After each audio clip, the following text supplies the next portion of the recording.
Paano tumugon sa cold wave sa Korea? Ang panahon sa Korea ay may napakalaking pagbabago sa temperatura. Sa taglamig, bumababa ang temperatura ng mababa sa -10°C.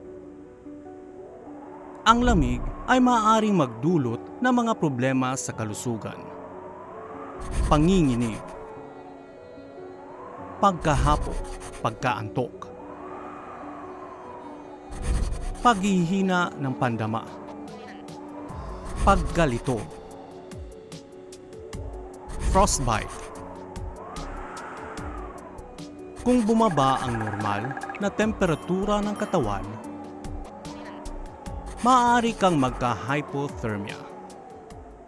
Kung may sintomas ng hypothermia, lumipat sa mas mainit na lugar. Kung basa ang damit, hubarin ito agad.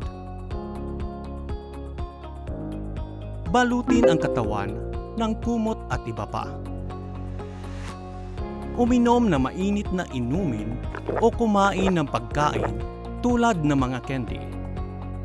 Kung nawala ng malay ang isang tao dahil sa lamig ng panahon, ilipat siya sa mainit na silid at tawagan ang pang-emersiyang numero na 119.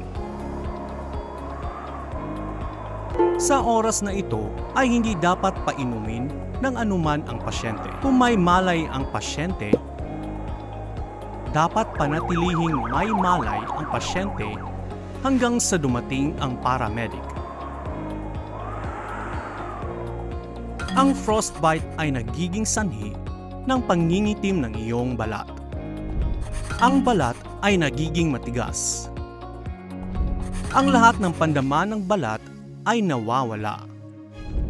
Huwag gamutin ang parte ng balat na may nagpapasiklab na reaksyon. Tanggalin agad ang basang guwantes.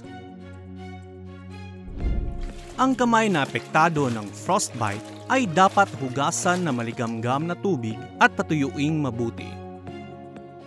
Huwag magmasahe gamit ang yelo o madikit sa mainit tulad ng pampainit. Ang paninigarilyo at pag-inom sa malamig na panahon ay nagdaragdag ng panganib ng frostbite. Mas mabagal din ang paggaling. Ang mga manggagawa sa malamig na kapaligiran ay dapat na mag-ingat lalo na sa frostbite. Dapat magsuot ng patong-patong na damit pantrabaho ayon sa pagkakasunod-sunod. Palaging panatilihin na mainit-init ang ulo, mga kamay at paa.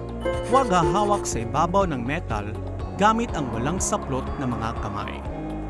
Uminom ng mainit na tubig ng madalas. Palagi ang maalam sa mga mainit na lugar malapit sa lugar ng trabaho. Huwag magtrabaho ng mag-isa. Maaaring lumala ang mga may malalang sakit dahil sa malamig na panahon. Ang mga manggagawang mahina sa malamig na panahon ay dapat suriin ang kanilang mga kondisyon sa kalusugan pana-panahon.